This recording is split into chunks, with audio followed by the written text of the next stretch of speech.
నగర నియోజకవర్గ పరిధిలో 13వ డివిజన్ కొర్రివారికండ్రిగా వడ్డిపాలెం ప్రాంతాల్లో మాజీ మంత్రి నారాయణ పర్యటించారు. డివిజన్కు విచ్చేసిన నారాయణకు స్థానిక టీడీపీ శ్రేణులు, ప్రజలు అడుగడుగునా ఘన స్వాగతం పలికారు. చిరు వ్యాపారాలు చేసుకునే మహిళలకు తోపుడు చెక్కబండ్లను అందజేసి నారాయణ దాతృత్వం చాటుకున్నారు. తమ జీవనోపాధి నిమిత్తం తోపుడు బండ్లను అందజేసిన మాజీ మంత్రి నారాయణకు మహిళలు ధన్యవాదాలు తెలియజేశారు. అనంతరం ఆయా ప్రాంతాల్లోని ఆలయాల వద్ద నారాయణ ప్రత్యేక పూజలు చేశారు. ఆ తర్వాత ఇంటింటికి వెళ్లి బాబు షూరిటీ, భవిష్యత్తు గ్యారెంటీ కరపత్రాలను ప్రజలకు అందజేశారు. నెల్లూరుతో పాటు రాష్ట్రంలో అభివృద్ధి జరగాలంటే చంద్రబాబు రావాలని, ఇందుకు అందరూ మద్దతు తెలియజేయాలని ప్రజలను నారాయణ కోరారు. సైకోలా పైశాచిక ఆనందం సాగిస్తూ అరాచక పాలన సాగిస్తున్న జగన్ రెడ్డికి ప్రజలు తగిన బుద్ధి చెప్పే సమయం ఆసన్నమైందని పొంగూరు నారాయణ తీవ్ర స్థాయిలో మండిపడ్డారు.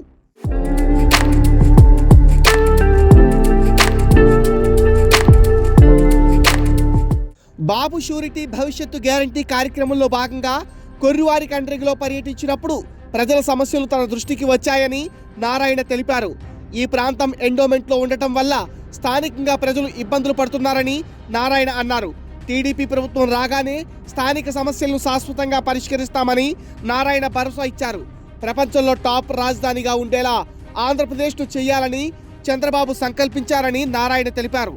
ప్రపంచంలో అత్యంత భారీగా డిజైన్ చేసే లండన్లోని నార్మన్ పార్టనర్ అండ్ పార్టనర్స్ వారిచే ప్రణాళికలు చేయించారని నారాయణ తెలిపారు.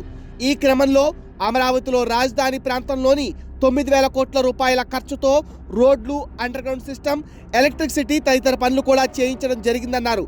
ప్రజలకు పరిపాలనా సౌలభ్యం కోసం సచివాలయ భవనాలు సౌకర్యవంతంగా తీర్చిదిద్ది పనులు కూడా చేపట్టడం జరిగిందని తెలిపారు. రాష్ట్రంలోని ఏ జిల్లా నుంచైనా సచివాలయానికి వస్తే ఇబ్బంది పడకుండా అన్ని శాఖల అధికారులు, ప్రజాప్రతినిధుల కోసం ఒకే భవనంలో ఉండేలా ప్రణాళికతో డిజైన్ చేసే రూపకల్పన చేశామని నారాయణ తెలిపారు. ఇక్కడ ఎండోమెంట్స్ డిపార్ట్మెంట్ వాళ్ళు ఈ ల్యాండ్ మాది, మీరందరూ ఖాళీ చేయాలని వాళ్ళంతా రావటం, దాని మీద ఫాలో అప్ చేయడం జరిగితే అప్పుడు వీళ్ళు నన్ను అప్రోచ్ అయ్యారు. అప్పుడు అధికారులను యాక్చువల్గా నేను ఆదేశించాను. ఖచ్చితంగా వాటన్నిటికి కూడా ఒక పర్మనెంట్ సొల్యూషన్ వచ్చేట్టుగా, అంటే ప్రతిసారి అధికారులు రావటం, నోటీసులు ఇవ్వటం, వీళ్ళు బెదిరించడం ఉండకుండా ఒక పర్మనెంట్ సొల్యూషన్ వచ్చేది ఖచ్చితంగా చేస్తానని యాక్చువల్గా ఇక్కడ అందరికీ నేను హామీ ఇస్తాను. అమరావతి రాజధాని గురించి కూడా చెప్పాల్సిన అవసరం ఉంది. అమరావతి రాజధానిని ఆ రోజు ముఖ్యమంత్రిగా ఉన్న నారా చంద్రబాబు నాయుడు గారు నా యొక్క పోర్ట్ఫోలియోలో దాన్ని పెట్టడం జరిగింది. అయితే ఆ రోజు నాకు చెప్పింది ఏంటంటే, నారాయణ, ప్రపంచంలో ఉన్న టాప్ 5 రాజధానిలో, ప్రపంచంలో, ఇండియాలో కాదు, ప్రపంచంలో ఉన్న టాప్ 5 రాజధానిలో మన రాజధాని ఒకటి కావాలి. దీన్ని చూడటానికి ఈ దేశంలో ఉండేవాళ్ళే కాదు, ఇతర దేశాల వాళ్ళు కూడా రావాలని యాక్చువల్గా ఆదేశించారు. దాని మీద చాలా స్టడీ చేసి లండన్లో ఒక సంస్థ ఉంది, వాళ్ళు డిజైన్ చేయటంలో ఎక్స్పర్ట్స్. అలాంటి నార్మన్ ఫాస్ట్ అండ్ పార్ట్నర్స్ యాక్చువల్గా ఐడెంటిఫై చేసి డిజైన్ చేసి అమరావతి రాజధానికి 9,000 కోట్ల రూపాయలు ఖర్చు పెట్టాం. అధికారంలోకి వచ్చిన వైసీపీకి పరిపాలనా విధానం చేతకాక, అంత గొప్ప రాజధాని ప్రాంతాన్ని అభివృద్ధి చేయటం చేతకాక, ముళ్లకంపల చెట్లు నిండిపోయేలా గాలి కొదిలేయటం దౌర్భాగ్యమని నారాయణ అన్నారు. లండన్ స్థాయిలో అమరావతి రాజధానిని డెవలప్ చేయాలని చూస్తే వైసీపీ వచ్చి సర్వనాశనం చేసిందని నారాయణ మండిపడ్డారు.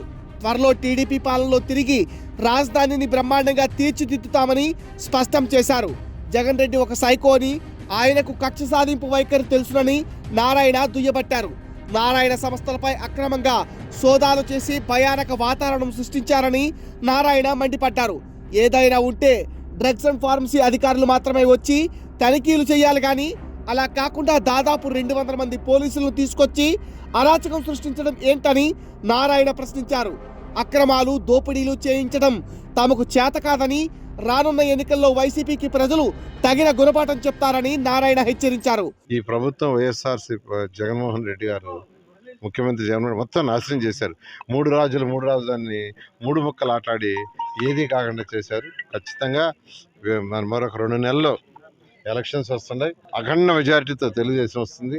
మళ్ళా నారా చంద్రబాబు నాయుడు గారి యొక్క ఆదేశంతో ఖచ్చితంగా అమరావతి రాజధాని బ్రహ్మాండమైన రాజధాని కంటే ప్రపంచంలో టాప్ 5లో ఒక రాజధానిగా నిలబడడం జరుగుతుంది. ఈ ప్రభుత్వం పేరే కక్ష సాధింపు. జగన్మోహన్ రెడ్డి గారు సైకో, సీఎం గారు సైకో.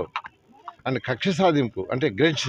2 రోజుల క్రితం నారాయణ మెడికల్ కాలేజీలో డ్రగ్ ఇన్స్పెక్టర్స్ ఆ డ్రగ్ ఆఫీసర్స్ అని వాళ్ళందరూ ఒక 200 మంది పోలీసులు తీసుకొని వచ్చి మొత్తం క్యాంపస్ మొత్తం medical college, dental college, nursing college, medical hospital, super speciality hospital నానా భయంకరాన్ని సృష్టించారు.